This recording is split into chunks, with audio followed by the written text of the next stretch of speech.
Greetings YouTube, welcome back to the Lenard channel. I am Marcus, bringing you another video for Cardfight Vanguard Overdress. As you have noticed, I have not been uploading for the last 2 weeks, and it is due to me suffering from a knee injury within that 2 weeks time. I was unable to record any video for you guys ever since the last parody video. And speaking of that parody video, I would like to thank you everyone for your support on that video. This video is currently my highest performing video, but the problem here is that I will not be able to monetize this video because as you can see, I do got a copyright claim from, not sure if it's from Konami or not, but then I will not be receiving any monetization for it. But I would like to thank everyone that gave their support for this video. I appreciate all your support and your time that you given in enjoying this parody video. Speaking of which, I just recovered from a knee injury. As you can see, there's a couple of clutches behind me. I'm able to walk now and possibly record more video for you guys. Now, with that out of the way, let's talk about the support that we receive for Bruce. The first card we have is Diablo's Edge Grandly. It has one skill, active rearguard circle, cost Soul Blast 1. Until end of turn, your opponent cannot intercept, and if you are in final rush, this unit plus 5k power. To be honest, this card is not really good. The opponent cannot intercept part is a little bit not great because most of the decks as of now does not really intercept except for a very few. But then do you really want to sacrifice a space just to run this card in order to prevent a very niche situation? I don't think so. Plus, Jared actually does a better job than him. Next, we have Diabolos Madonna Viola. Auto rearguard circle. When this unit attacks, if your Vanguard is Diabolos Violence Bruce, cost counterblast 2, and this unit gets 10k power until the end of turn. Now this card, 2 counterblast for 10k power, just no. It's too heavy. You're much better off spending that 2 counterblast for something else, unless of course if you are a budget player you could play this card, but even so I wouldn't really recommend this card because no. Moving on, we have the order card finally for Bruce, Hell Blast Full Dive. You pay a counterblast 1 in order to play this card. You draw a card, choose a card from your hand and call it to the rearguard circle. Then if you are in final rush, all your front row gets 10k power until the end of turn. Now this card is amazing because it is a pseudo personal right if you did not manage to kind of draw into another copy of Bruce. And if you have this card can essentially works like a personal right, since you counterblast 1, you draw a card, and you call something out, and then your front row gets 10k. The only difference between this card and personal right is that the power from this card does not last the entire turn. I mean, if there is like a new unit appearing in the front row, it does not get the 10k. That is the only difference between this card and the personal right mechanic. What's even spicier for this card is that if you combo this card with the persona right mechanic, your front row it's gonna get 20k that single turn. I mean, of course, if you do replace that unit with some new unit, the 10k power from this card will not carry forward. Even so, 20k power is nothing to scoff at, and it's going to be very scary for Bruce. Next up, we have Steam Engineer Pepeli, whatever his name is. Auto rearguard circle. When this unit boosts a rearguard, if you persona right this turn, counterblast 1 and soul blast 1, your opponent cannot call grade 1 or greater cards from their hand to guardian circle until the end of that battle. This card is very slow. It really depends on if you are able to persona right or not. Now, judging from the record of you being able to persona right is still okay in a sense, but then this card is not really great because you're basically playing a soul charging decks. Bruce soul charge a lot, Barrel Magnus soul charge a lot, so the chances of you actually persona riding is kinda low. So there is a chance where this card does not activate. And what's more, it's a boost on rearguard, so Bruce can play this card, but then the counterblast 1, soul blast 1 does hurt a little bit. But hey, an option is an option. There's also another problem with this card is that it does not kind of prevent your opponent's skill from activating. For example, the Blitz order or a Cater Sanctuary's Prescription Angel, if I'm not mistaken, the one that you are able to guard from the damage zone. So it does has its flaw, but then it's going to be a pain for your opponent to guard this card. Now, just yesterday, we have two new cards, the double R and the triple R for Dark States, and it's supporting Final Rush. The first one, we have Diabolos Madonna Mabel. She has one skill, Auto Rearguard Circle. When this unit boosts a Vanguard, if you are in Final Rush, Counterblast 1, choose one of your Vanguard, it gets triple drive until the end of turn. You dash check 3 times. Now, yeah, so Bruce finally got a triple drive. I don't know if Bushiroad like wants us to deck out even faster or basically inflict more pain to your opponent.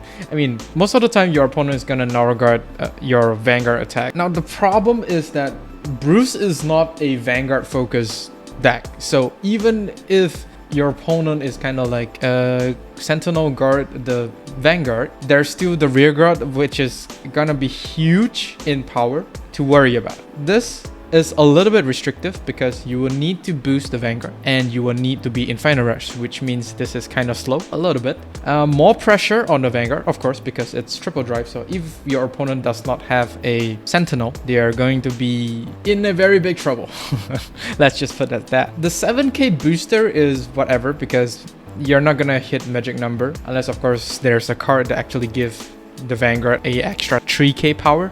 But then the 7k booster is whatever. You're not gonna hit magic number or anything. So overall, quite a solid card and very, very waifu material. Next is the triple R for Dark States, Diabolos Jetbacker Lenard. He has 2 skill, continuous on rearguard circle.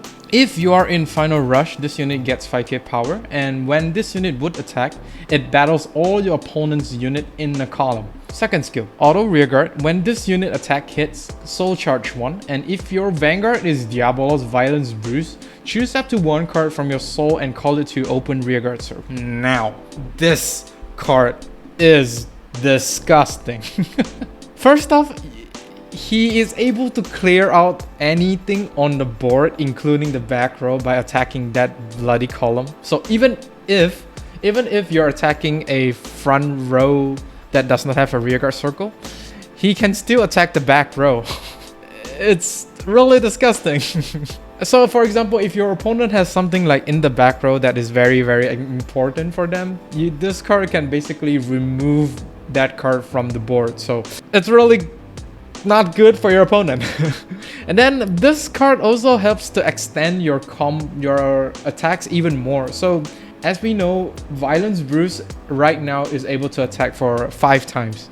This card can allow Bruce to actually attack for 6 or 7 times, but it's a little bit on the key piece reliance side. Anything from the soul can be a attacker, but the most important unit that you should be looking out for is the Marjorie or Protobulb, because this too is the one that actually eats something from the rearguard to the soul in order to free up that rearguard circle for Lenard to actually superior call onto them, since Lenard has to call something on our open rearguard circle. Overall, this card it's strong, it's too good. And I'm really happy for this card. At the same time, kinda concerned because the power creep is obviously there. Just a little bit, not too much, because you still need a little bit of specific key pieces within your soul in order to have a very efficient Final Rush turn. Now I'm gonna go through one of the sample combos that you can actually do with today's review. Of course, the cards that are involved is Lenard, maybe Mabel, Protobulb, and Marjorie, and of course Jared as well. So the way how this works is that you need to make sure that you have Protobulb in your soul, because Protobulb is your combo extender pieces. And of course, the other 3 is just a fodder for Bruce to use the soul plus 5 to restand the front row. Also, I do want to mention that if you want to extend your attack to a 7 attack combo, you do need an additional Lenard in the soul. Now let's go to the basics of Final Rush. Of course, at the beginning of your right phase, if your Vanguard is Violence Bruce, you will be in Final Rush. Final Rush is basically like a Super Saiyan. And then what you want to do is you have to make sure that you have another copy of Violence Bruce in your hand, and then you therefore Persona right on top of it. meaning that until the end of this turn, whatever is in your front row plus 10k power until the end of that turn, even if new units appear on that circle. This will make your Vanguard a 23k Vanguard, as well as your front row rear guards will also get the 10k, don't worry. Next, you will want to call 3 cards: Lenard, Protobulb, and Marjorie. So of course, they will get the 10k power from the personal right. Lenard will be at 25k. The extra 5k is when you are in Final Rush, you will get the 5k, his own skill. Marjorie will be at 23. So next, the combo will be is to activate the order card, the Hell Blast Full Dive, by paying 1 counter blast to draw a card and call something to the rear guard. In this case, a Jared. You get to give your front row plus 10k power, which is, as the number shown right now, it's disgusting. Next is you would want to activate Jared's skill by paying 1 counter blast and 1 soul blast to give Lenard the 10k power, which makes Lenard a 45k meaty attacker. And they say you still need Colossus. So yeah, I mean, that's basically the main phase of your Final Rush turn. Next, what you want to do is you attack with Marjorie first and use her skill to put the Jared to the soul to draw 1 and soul charge 1. Meaning the soul plus 2 is because Jared does move himself to the soul. And of course, Marjorie herself will be plus another 10k power, which makes her a 43k attack. It's disgusting. Now, depending on if your opponent guard or no guard, it's up to them. Next is you want to attack with Lenard without the Protobulb boosting. To increase your chances of actually attack hit, you would want to target a column that has a rear guard. I mean, of course, if there is a rear guard in your opponent's back row, at the back of your opponent's Vanguard, then sure, go ahead and attack it. Most likely he's not gonna guard because it's a 45k unless he wants to throw down 2 PGs. If he wants to throw down 2 PGs, hey, it's still good. Now, if your attack hit, of course, you will want to, first you will need to soul charge and call the Protobulb that was in the soul out behind Marjorie. Next, of course, we move on to Violence Bruce attacking, and since you're in Final Rush, you Soul Blast 5 to restand both Marjorie and Lenard. It doesn't really matter if we dry check a trigger or not. For the sake of this video, I will not include the trigger powers and everything. So if you check like nothing,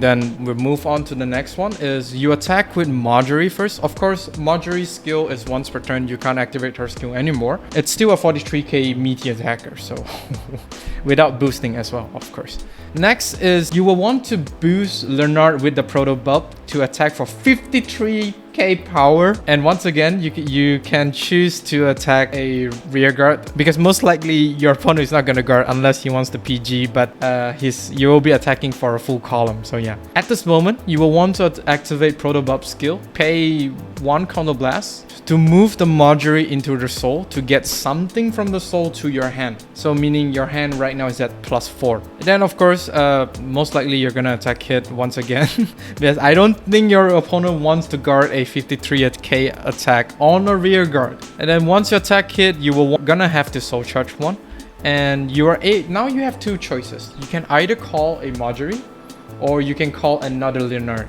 Now, these 2 options will differ on the number of attacks that you're gonna make, as well as the number of soul that you will have at the end of your turn.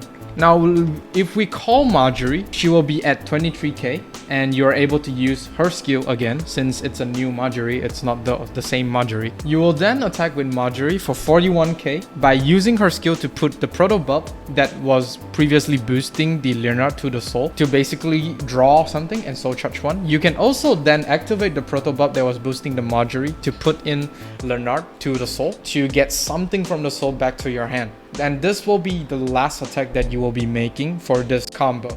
So you will have a total of 6 attack in total. Now for the Lenard version of this, if you call Lenard will be at 25k power, 5k from himself, and then the other 10k is from Persona, right? You will want to boost the newly called Lenard with Protobulb. Next, of course, you will want to use the skill of Protobulb to counterblast 1 and put the previously attacked Lenard to the soul to get something from the soul. The newly called Lenard will be attacking for 33k power. Assuming that Lenard is gonna attack hit, you will then soul charge 1 and call something from the soul to the rearguard circle. In this case, you will want to call Marjorie.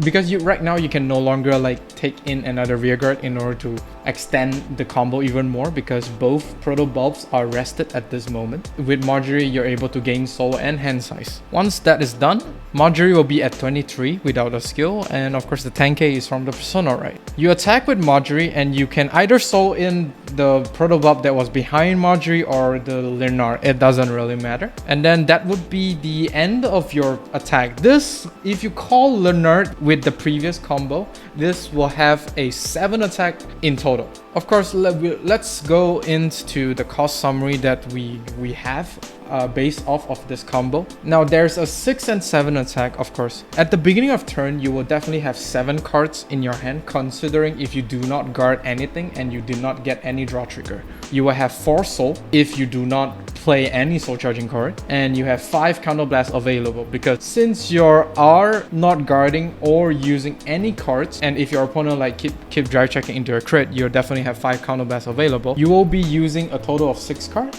1 from the personal writing, 1 from the order, and 4 from calling out your rear guards. And you will use a total of 6 soul, 5 being from Violence Bruce and 1 from Jared. And of course, you will all use a total of 4 counterblast just to kind of extend your attacks a little bit. So at the end of turn, you will end up with 10 cards with a 2 extra from the personal writing as well as the order card. Now, depending on which variant you go for, either the 6 attack or 7 attack, you will end up with 4 soul for the 6 attack and 5 soul for the 7. However, the 7 attacks is a little bit more RNG dependent, because you will still need to depend on Lenard attack hitting in order to perform the 7 attack. But 6 attack is definitely possible and quite consistent. And at the end of the turn, you will definitely have at least 1 counterblast left. Most of your one counterblast is from Jared, 2 counterblast from Proto Bulb for the combo extension, and 1 counterblast from the order. So this will result in a total of 8 cards or 11 cards being removed from the deck, which is almost a quarter of your deck gone at the end of the turn that you actually pull off the whole combo. But most likely your opponent is gonna die the next turn. If you manage to use this optimal combo, I'm telling you, your opponent is as good as dead already. And there is a possible to extend this even more by introducing Mabel. Now, if you include Mabel at the back of Violence Bruce and use her skill, you will end up with 11 hand cards with 1 more coming from the triple drive, which means there's a total of 9 or 12 cards being removed from your deck. It is possible. And of course, in this scenario, we're not talking about any triggers being drive checked or anything. So this is the bare minimum that the whole combo will cost your deck. Of course, in the real life situation, it might not just be 9 or 12 cards being removed because you got triggers and everything. So most likely, after this whole combo, your next turn is gonna be your final turn. If you don't end your opponent by that turn, yeah, you're most likely gonna deck out.